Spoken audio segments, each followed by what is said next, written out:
Soy el doctor José Buteler, médico especialista en imágenes del Centro Radiológico Luis Méndez Collado, que queda en la provincia de Tucumán, Argentina. En los próximos minutos vamos a hablar sobre los diferentes métodos de imágenes que se pueden utilizar para el estudio de la muñeca. Tenemos que tener en cuenta que la valoración tanto de la anatomía normal como de la patología de la misma ha cobrado mayor interés por parte de los radiólogos gracias al avance en la tecnología imagenológica de los últimos tiempos, que nos permiten la evaluación de los finos componentes de estas pequeñas articulaciones de forma no invasiva en la mayoría de los casos.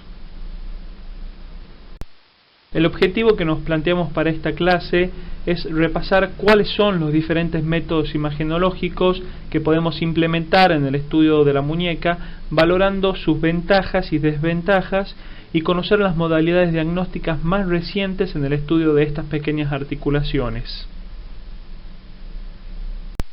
Ahora bien, el objetivo principal de las diferentes modalidades diagnósticas en el estudio de la muñeca es evaluar la presencia del daño anatómico, su extensión y la progresión en el tiempo. Comenzamos con las diferentes técnicas imagenológicas, y al igual que en cualquier región anatómica del cuerpo, se comienza el estudio de la muñeca con la radiografía estándar. El par radiográfico frente y perfil es muchas veces el primer estudio solicitado para la valoración de la patología de la muñeca. Esto nos va a permitir, o mejor dicho, está restringida principalmente a la demostración de las diferentes estructuras óseas, ya sea del carpo o de la porción proximal de los metacarpianos y de la región radiocubital distal, que son las regiones que conforman las diferentes articulaciones de la muñeca. Aquí podemos valorar la forma del hueso, su estructura ósea, las relaciones articulares y la presencia o no de calcificaciones muchas veces patológicas. En tanto que en la radiografía de perfil se pueden medir las relaciones estáticas entre los huesos radio, semilunar y el hueso grande en sus ejes longitudinales, siendo los primeros pasos en el estudio, o mejor dicho, en la sospecha de la inestabilidad de la muñeca. Hay que tener en cuenta que la radiografía no es muy útil para el estudio de las partes blandas. Las proyecciones posteroanteriores de la muñeca o antebrazo distal revelan las variaciones anatómicas en la longitud del radio y el cúbito, conocidas como variancia cubital o de Hulten. Por lo general, la apófisis estiloides radial sobrepasa a la cubital en 9 a 12 milímetros más o menos, como lo muestra el esquema que está abajo. En el punto de articulación con el semilunar, sin embargo, las caras articulares del radio y cúbito están al mismo nivel. En esta condición estamos hablando de una variancia cubital neutra. En la variancia positiva, como es el caso que vemos en la diapositiva que está hacia la izquierda de la pantalla, la cara articular cubital se proyecta 8 milímetros distalmente a la articulación radio-semilunar, pudiendo favorecer el síndrome de impactación cúbito-carpeano. En la variancia negativa, como en el caso que está a la derecha de la pantalla, la cara articular cubital se proyecta 5 milímetros proximalmente a la articulación radio-semilunar, favoreciendo en este caso a la impactación radiocubital distal. Existen otras proyecciones específicas para ciertas patologías y especialmente para las traumáticas. A la izquierda de la pantalla estamos viendo una muñeca en desviación cubital para el estudio del escafoides, que aparece normalmente recortado en la proyección dorsovolar convencional debido a su inclinación volar normal. Aquí, como lo muestra el gráfico, lo podemos ver en toda su extensión. A la derecha de la pantalla tenemos la proyección del túnel del carpo, que nos sirve para visualizar patología cálcica proyectada a este nivel, o estructuras óseas importantes que en otras proyecciones no se pueden valorar y que hay que tenerlas en cuenta ante el traumatismo, como son el hueso del ganchoso y el pisiforme. Existen otras variantes anatómicas normales que pueden aparecer en el estudio radiológico de la muñeca, como pueden ser los huesos sesamoideos, que si bien no son frecuentes en esta región, pueden aparecer. Aquí tenemos dos casos diferentes de estos huesos proyectados sobre la luz articular cúbito-carpeana, que pueden simular una fractura de la apófisis estiloides, por ejemplo, y que también hay que tenerlos en cuenta porque favorecen al síndrome de impactación. La artrografía se ha utilizado para valorar la integridad del fibrocartílago triangular y de los ligamentos interóseos escafo semilunar y semiluno piramidal mediante la inyección de contraste iodado en los compartimientos radiocubital distal, radiocarpiano y mediocarpiano. Pero su correlación con la localización de los defectos comunicantes y no comunicantes entre los compartimientos es muy pobre. Además, es muy difícil poder diferenciar entre pequeñas perforaciones y aquellas grandes que son biomecánicamente inestables. Pero es interesante el conocimiento de la técnica porque se utiliza para la inyección del contraste en los diferentes compartimentos de la muñeca previo a una artroresonancia o artrotomografía. Además, nos va dando en forma dinámica e indirecta una idea de lo que podemos llegar a encontrar con esas metodologías. Generalmente se comienza inyectando la articulación radiocarpiana, donde ya podemos ir sospechando la indemnidad de los ligamentos escafo semilunar y semiluno piramidal al no haber pasaje de contraste de un compartimento al otro, como lo muestran las flechas rojas. Luego, la radiocubital distal, lo que nos dará información sobre el estado del fibrocartílago triangular principalmente. Y por último, si hace falta, se inyecta la articulación radiocarpiana. Pero como decimos, la aparente falta de especificidad de esta metodología de la artrografía convencional ha limitado su aplicación como un método gold estándar en el estudio de estos ligamentos, y especialmente con la aparición de la resonancia magnética de alta resolución y la artroresonancia o artrotomografía, donde la morfología del complejo del fibrocartílago triangular y los ligamentos intrínsecos se los puede valorar directamente. La ecografía también es un excelente método para el estudio inicial de la patología de la muñeca, teniendo en nuestras manos ya un par radiográfico de la zona. Tiene la ventaja de ser un método altamente accesible, de bajo costo, que no utiliza radiación y que permite un estudio dinámico cara a cara con el paciente y su sintomatología. Pero como todo método, tiene sus desventajas, es operador dependiente y es muy importante por parte del radiólogo reconocer la anatomía fina de la región y hacer un barrido protocolizado y comparativo de las dos regiones, buscando generalmente o principalmente, mejor dicho, asimetrías. También es equipo dependiente. Lo ideal es contar con transductores de alta frecuencia que nos van a dar una mayor definición anatómica. La ecografía nos va a ser muy útil en el estudio de los traumatismos de tendones, de los ligamentos y estructuras neurovasculares, en los procesos inflamatorios de los tendones, en las enfermedades degenerativas y en las neuropatías por atrapamiento del túnel carpiano, por ejemplo. Aquí tenemos un corte transversal de la muñeca, donde podemos observar el túnel carpiano a nivel de la primera fila del carpo. Con este método, como podemos ver, se puede distinguir las diferentes estructuras anatómicas que la conforman si la comparamos con el gráfico que está hacia la derecha de la pantalla.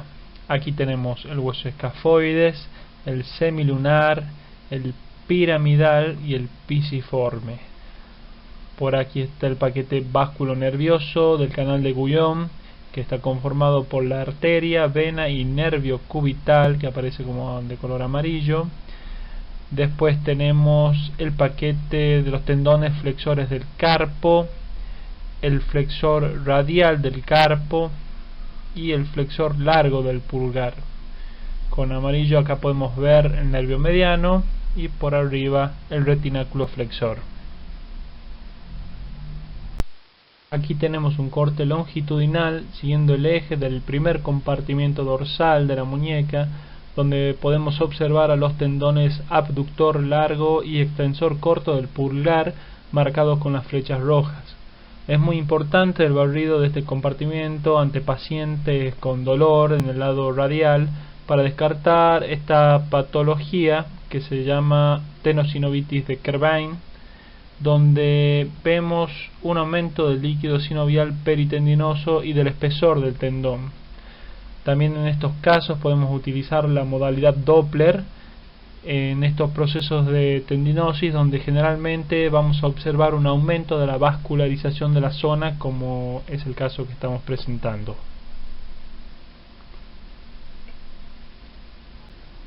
En cuanto a la tomografía computada, podemos decir que tiene una aplicación limitada, pero a su vez bien definida dentro de la patología de la muñeca. Y esto se debe a que presenta una excelente visualización de las estructuras óseas, y más aún con el advenimiento de los nuevos equipos de multicorte. Esto nos va a permitir valorar aquellas fracturas que son radiológicamente ocultas, o las fracturas complejas del tercio distal, del radio y del cúbito, y hay que tener en cuenta que este es el método gold estándar para la valoración de las curaciones de estas fracturas. Nos va a permitir la obtención de imágenes multiplanares y tridimensionales en poco tiempo y sin pérdida de resolución espacial. Es una modalidad excelente para valorar extensión y posición de las fracturas de los huesos del carpo, por ejemplo, o si no las fracturas intraarticulares complejas del radio distal. Aquí tenemos diferentes proyecciones tridimensionales de una muñeca normal.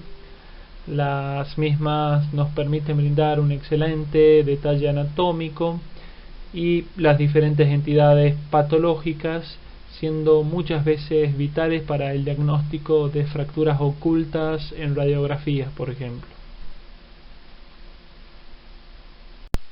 Aquí tenemos un caso de un paciente que sufrió un traumatismo en la muñeca. A la izquierda de la pantalla vemos un corte coronal con un trazo fracturario oblicuo a nivel de la epífisis distal del radio, con compromiso intraarticular.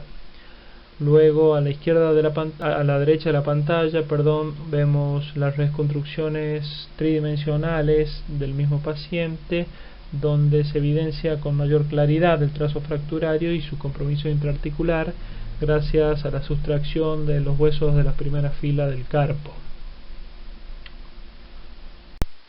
Otro caso de traumatismo en región dorsal de la muñeca, que presentaba una placa radiográfica negativa.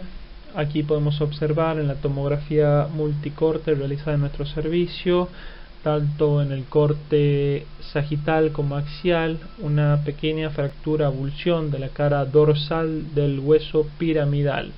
Luego realizamos las reconstrucciones volumétricas, donde puede observarse con mayor claridad el pequeño fragmento avulsionado pintado de color amarillo. Hoy en día los avances en la confección y diseño de las bobinas de resonancia han cambiado de forma espectacular el estudio de la muñeca, ya que las mismas están especialmente diseñadas para la obtención de imágenes con alta calidad, optimizando la resolución espacial y el contraste entre las diferentes estructuras dentro de un campo de visión pequeño que puede variar entre los 3 a 10 centímetros más o menos, y con cortes realmente finos entre 1 a 3 milímetros más o menos.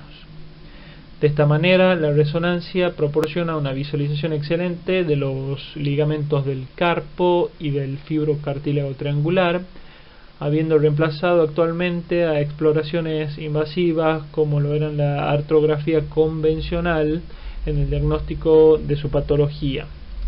Es una técnica valiosa para la evaluación de la patología tendinosa y del túnel carpiano, para el conocimiento de la necrosis avascular de los huesos del carpo y para el estudio de extensión de tumores óseos y de partes blandas. Además, nos va a permitir una evaluación precisa del estado del cartílago articular, así como del hueso cortical y subcondral en los procesos de artritis reumatoidea o de patología degenerativa articular. Algunas consideraciones técnicas a tener en cuenta. Dentro de lo posible, realizar el estudio de la muñeca en resonador de alto campo con bobinas de superficie, utilizando campo de visión pequeño y con cortes finos de 3 milímetros o menor. Utilizar secuencias básicas en los 3 planos, incluyendo la supresión grasa, y si se tiene, utilizar bobinas de microscopía una vez localizada la patología para una mejor caracterización. Aquí tenemos un caso de un paciente que sufre fractura abulsión de la apófisis estiloides cubital, realizado en un plano coronal con secuencias de densidad protónica con bobina de superficie convencional. Luego, una vez localizada la lesión, utilizamos bobina de microscopía, donde se pudo obtener una mejor resolución espacial, observándose la indemnidad de los ligamentos interóseo, tanto el escafo lunar como el semiluno piramidal, al fibrocartílago triangular y con mejor detalle a la fractura de la estiloides.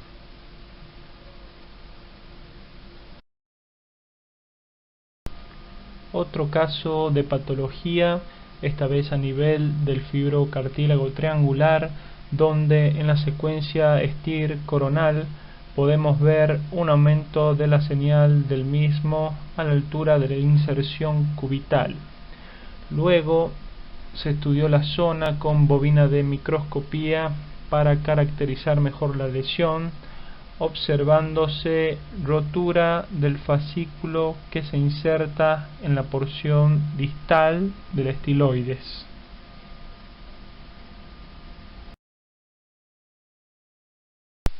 En cuanto a la artroresonancia magnética, podemos decir que es una técnica mínimamente invasiva que permite evaluar con mayor precisión la patología articular. Si bien el examen artrográfico mejora la sensibilidad y especificidad respecto a la resonancia magnética convencional, es indispensable contar con un equipo de alto campo apropiado para la obtención de imágenes, también realizar las imágenes con bobinas de alta resolución y por último efectuar un protocolo que se adecue a la patología. La artroresonancia es el método ideal para el estudio del fibrocartílago triangular y de los ligamentos intrínsecos del carpo, tanto el escafo semilunar como el semiluno piramidal. Sirve también para el estudio de los síndromes de impactación y de las plicas. La inyección del líquido intraarticular mejora la sensibilidad diagnóstica de la resonancia al separar elementos que en condiciones normales están en contacto. Esto permite delinear con precisión las diferentes estructuras anatómicas y detectar anomalías sutiles. En cuanto a la artrotomografía computada, podemos decir que actualmente se está utilizando mucho para el estudio de la patología ligamentaria del carpo, con excelentes resultados. Se necesita para este estudio tomógrafos multicorte de 16 filas o más, que nos van a brindar estudios en tiempos realmente reducidos, menores de un minuto, y con cortes submilimétricos. Además, se puede realizar en la workstation reconstrucciones multiplanares. Y con respecto a la artroresonancia, tiene resultados diagnósticos muy parecidos, con algunas ventajas con respecto a aquellos pacientes que sufren de claustrofobia o que presentan marcapasos cardíacos. Eso sí, la artroresonancia nos va a dar por ahí más detalle de las partes blandas y del edema óseo trabecular. Para concluir, podemos decir que el método de elección para el estudio de la muñeca va a depender de la patología que se sospeche. Para esto es muy importante la comunicación entre el médico tratante y el imagenólogo. Es importante que los equipos estén actualizados y preparados para brindar anatomía en alta resolución, porque los elementos estabilizadores de la muñeca, que incluyen ligamentos y tendones, no sobrepasan los 3 milímetros de espesor. Además, el médico informante tiene que estar bien adiestrado en la anatomía de la región. Y por último, decir que la artroresonancia y artrotomografía son actualmente los métodos por imágenes de mayor sensibilidad para la evaluación de la patología intraarticular. Bueno, muchísimas gracias por escuchar la presentación. Espero que haya sido de su agrado. Les dejo aquí abajo mi dirección de correo electrónico ante cualquier duda o comentario que surja. Y bueno, será hasta la próxima.